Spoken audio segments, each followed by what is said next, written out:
রাত পোহালে চিলির বিপক্ষে আর্জেন্টিনার খেলা। এখন কথা হচ্ছে যে এই 2022 বিশ্বকাপ জয়ের পর আর্জেন্টিনার চিলির বিপক্ষে একটা বিশ্বকাপ বাছাই পর্বের ম্যাচ, এই ম্যাচ আর কি গুরুত্ব রাখে? স্বাভাবিকভাবে এই ম্যাচ নিয়ে আলোচনা করারও কোনো দরকার নেই। আর্জেন্টিনা তো একটা তারকাহীন দল নিয়ে খেলতে নামবে এবং মানে এই ম্যাচটা অতটা গুরুত্বপূর্ণও না। অ্যাজ আর্জেন্টিনা বাছাই পর্বে অলরেডি খুব ভালো অবস্থানে আছে, ফলে ম্যাচটাও অত বেশি দৃষ্টি আকর্ষণ করার কথা না। কিন্তু জানেন, আমি যদি বলি যে এইটা গত 1.5 দশকের ভিতরে আর্জেন্টিনার সবচেয়ে আবেগময় একটা ম্যাচ হইতে যাচ্ছে। এটা আর্জেন্টিনার একটা ইতিহাসের একটা নতুন চ্যাপ্টার শুরু হতে যাচ্ছে আগামীকাল সকালে। সেই ব্যাপারটা কেমন? সোজা কথায় 11 বছর পর আর্জেন্টিনা তার 2 সর্বকালের সেরা সৈনিককে ছাড়া এই প্রথম একসঙ্গে এই 2 সৈনিককে ছাড়া আর্জেন্টিনা ইন্টারন্যাশনাল ফুটবল খেলতে নামবে। হ্যাঁ, একদম ঠিক ধরে ফেলেছেন, লিওনেল মেসি এবং অ্যাঞ্জেল ডি মারিয়া আগামীকালকের ম্যাচে খেলছেন না। মেসি ডি মারিয়া 2008 সালের পর থেকে খুব বেশি ম্যাচ মিস করেননি। কখনো মেসি ইনজুরিতে পড়েছেন, মাঠে ডি মারিয়া ছিলেন। কখনো ডি মারিয়া ইনজুরিতে পড়েছেন বা রেস্ট নিয়েছেন, মাঠে মেসি ছিলেন। অন্তত 2013 সালের পর এই ঘটনার একবারও ঘটেনি যে দুজনই মাঠে নেই। 2013 সালে সর্বশেষ এই ঘটনা ঘটছিল, সেটাও বিশ্বকাপ বাছাই পর্বের ম্যাচ ছিল উরুগুয়ের বিপক্ষে। আলেহান্দ্রো সাভেলা তখন আর্জেন্টিনা কোচ। মেসি ওই ম্যাচটা ইনজুর্ড ছিলেন বলে খেলতে পারেননি, আর সাবেইয়া ওই ম্যাচটায় ডি মারিয়াকে রেস্ট দিয়েছিলেন। ফলে দীর্ঘকাল পরে সেই একটা ম্যাচ ছিল যেটাতে মেসি ডি মারিয়া একসঙ্গে মিস করেছিল। সেইটা একটা ব্যাপার ছিল যে তখনই দুজন পূর্ণ যৌবনে, সে সময় একটা ম্যাচ মিস করতেই পারে। তারপরে বহু পানি এই পৃথিবীর বিভিন্ন নদী দিয়ে গড়ায় গেছে, বহু ইতিহাস রচনা হচ্ছে। সেই ঘটনার পরে মেসি আর ডি মারিয়া একসঙ্গে 3টা ট্রফি হারাইছেন ফাইনালে গিয়ে। 3বার একসঙ্গে 3জন একেবারে নরকে ডুবে যাওয়ার মতো যন্ত্রণা পাইছেন। আবার সেই মেসি ডি মারিয়া একসঙ্গে পরপর 3টা আন্তর্জাতিক ট্রফি জিতছেন, 2টা কোপা আমেরিকা, 1টা বিশ্বকাপ। এর সঙ্গে ফিনালোসিমারে যোগ করলে 4টা আন্তর্জাতিক ট্রফি জিতছেন। মানে যে ভয়াবহ পতন তারা দেখছেন, সেই অসাধারণ উত্থান তারা একসঙ্গে দেখছেন। এই 2 বন্ধু একসঙ্গে জীবনের বহু রূপ দেখছেন। কিন্তু আগামীকালকে যখন তাদের ছাড়া প্রথমবারের মতো আর্জেন্টিনা 11 বছর পর ম্যাচ খেলতে নামবে, এটা আসলে ঠিক 2013 সালের সঙ্গে আপনি মিলাতে পারবেন না। এটা আসলে একটা নতুন যুগের শুরু। ডি মারিয়া তো অফিসিয়ালি রিটায়ার করে ফেলেছেন, ফলে ডি মারিয়া যুগ শেষ হয়ে গেছে। ডি মারিয়া সম্পর্কে আমরা আগে গল্প করছি, ফলে ডি মারিয়ার পুরো গল্প আজকে আর না বলি। ডি মারিয়া হচ্ছে আর্জেন্টিনার সেই সন্তান যার সঙ্গে আর্জেন্টিনার একই সঙ্গে চরম অভিমান এবং একই সঙ্গে চরম ভালোবাসার একটা সম্পর্ক। এই ডি মারিয়া প্রচণ্ড দারিদ্র, প্রচণ্ড সংগ্রাম থেকে উঠে এসে এই পর্যন্ত আসছেন। জীবনে অনেক ব্যথা পাইছেন, শেষ পর্যন্ত জীবনটা সার্থক হয়েছে। মেসির গল্পটাও তাই। মেসির গল্প তো আপনারা সবাই মুখস্থ, এটা আর নতুন করে কি বলবো। সেই 2 বন্ধুর যাত্রাটা শেষ প্রায়। মেসি অফিসিয়ালি এখনো রিটায়ার করেন নাই এবং আমার ধারণা এইভাবেই 2026 বিশ্বকাপেও হয়তো মেসি খেলে ফেলবেন। কিন্তু আমি গত কিছুদিন ধরে বারবার যেটা বলছি যে মেসি এখন আর ওই প্রতিযোগিতামূলক ফুটবল খেলতেছেন না। ঠিক প্রতিযোগিতামূলক না বলে আমি বলবো যে বিড়াল দৌড়ের যে, ইঁদুর বিড়াল দৌড়ের যে ফুটবল, মানে এটা জিততেই হবে, অমুককে ছাড়ায় যেতেই হবে, অমুক পেতেই হবে, এই যে সাফল্যের পিছনে ছোটা, ব্যর্থতাকে এড়ায় থাকা বা অহরাত্র ছুটে চলা, ওই জীবন থেকে মেসি সরে গেছেন। মিয়ামিতে জয়েন করে উনি বুঝাই দিচ্ছেন যে উনি আসলে এখন জীবনটাকে উপভোগ করতে চান।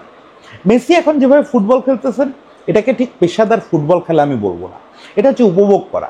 গত কিছুদিনে পেপ গার্দিওলা থেকে শুরু করে মেসিকে যারা চেনেন, জিদান, বেখাম, সবাই এই কথাটা বলছেন যে মেসি তার ছোটবেলার মতো, একেবারে কৈশোরের মতো বা শৈশবের মতো ফুটবল উপভোগ করে এখন। সে গোল করা নিয়েও ভাবে না, সে জয় নিয়েও ভাবে না, পরাজয় নিয়েও ভাবে না। তার কাছে এখন একটা ড্রিবল করাই আনন্দ, একটা দারুণ পাস দেওয়াই আনন্দ।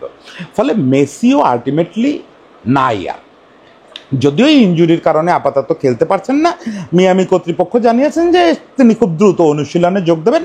ফলে কাগজে কলমে মেসি ইনজুরির জন্য এই ম্যাচটা খেলছেন না, কিন্তু খুব আপদময় পরিস্থিতি তৈরি না হলে মেসি এই বিশ্বকাপ বাছাই পর্বে খুব বেশি ম্যাচ খেলার কথা না। ফলে বোঝাই যাচ্ছে যে ডি মারিয়া অফিসিয়ালি এবং মেসি আনঅফিসিয়ালি আর্জেন্টিনা চ্যাপ্টার প্রায় ক্লোজ। ফলে কালকে যে আর্জেন্টিনা খেলতে নামবে, এইটাই দুই কিংবদন্তি উত্তর যুগের নতুন আর্জেন্টিনার পথ চলা শুরু হবে। আমি ঠিক জানি না কালকে কে অধিনায়কত্ব করবে। ডিপলের কথা খুব শুনতে পাচ্ছি, ডিপল হতে পারে বা এমি হতে পারে, যে কেউ অধিনায়ক হবে এদের মধ্যে। কিন্তু তাদের সামনে এখন একটা নতুন বেঞ্চমার্ক। এই ডিপল এমিদের বীরত্বেই মেসি ডি মারিয়া অনেক কিছু জিতছে। এখন তাদের সামনে যে বেঞ্চমার্কটা, সেই বেঞ্চমার্কটা হচ্ছে মেসি আর ডি মারিয়া সেট করে যাওয়া। পৃথিবীর সর্বকালের অন্যতম সেরা দুজন খেলোয়াড়, যারা আর্জেন্টিনার হয়ে একসময় অনেক কিছু হারাইছে, আবার অনেক কিছু অর্জন করছে। এই বেঞ্চমার্কটার দিকে এই নতুন দলটাকে ছুটতে হবে, এবং ছোটার পথে তাদের অনুপ্রেরণা হয়ে থাকবে ডি মারিয়া আর মেসি। দেখেন, ডি মারিয়া আর মেসির যে ফ্রেন্ডশিপ, এটাকে আপনি সামান্য ফুটবল দিয়ে বুঝতে পারবেন না।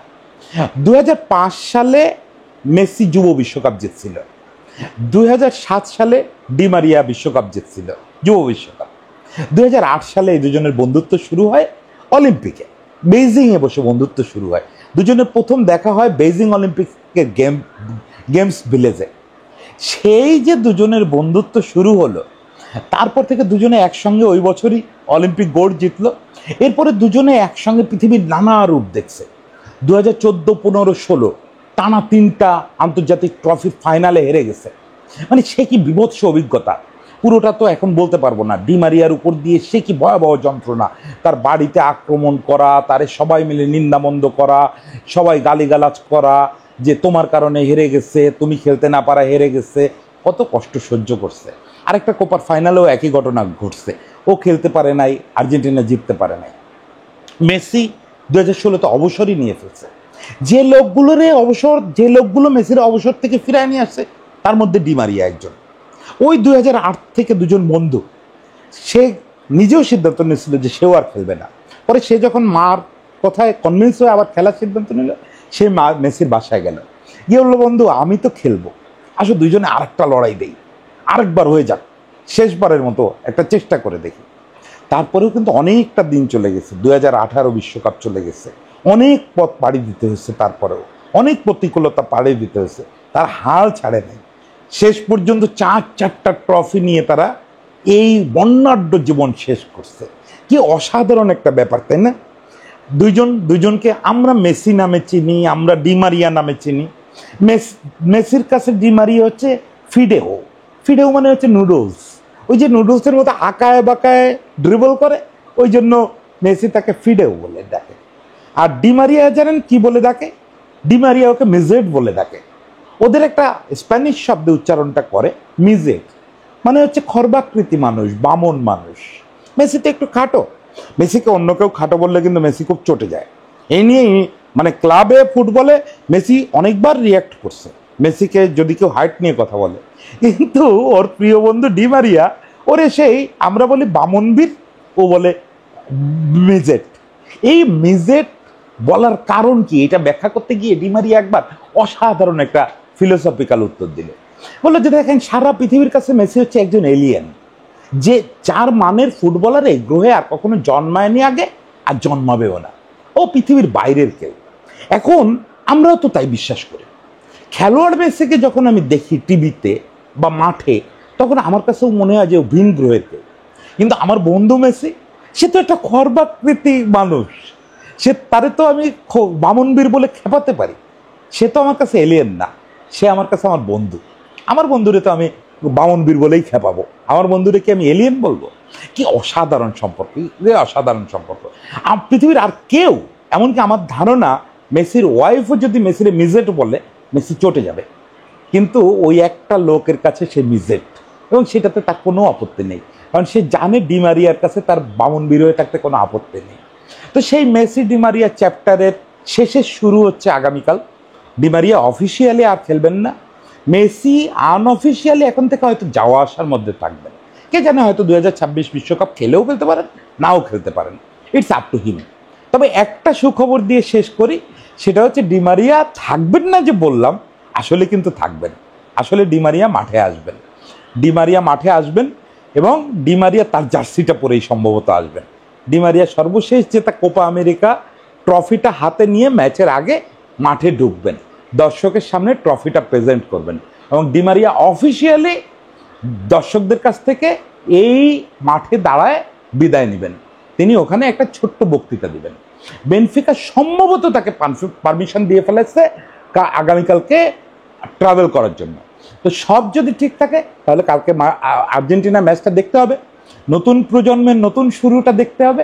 সেই সঙ্গে আমি ডিমারিয়ার এই শেষটা আরেকবার দেখতে চাই, যে এই শেষটা কত আনন্দদায়ক হয়, কত আবেগের হয়। সেই সময়টার অপেক্ষায় রইলাম। এই তো রাতটা পের হলেই সেই ঐতিহাসিক সময়টা চলে আসবে আমাদের সামনে। আমার কেন যেন মনে হচ্ছে মেসিও গ্যালারিতে এসে বসে থাকতে পারে, কে জানে, এদের বন্ধুত্ব তো বলা যায় না। অপেক্ষায় থাকলাম কি হয় দেখার জন্য।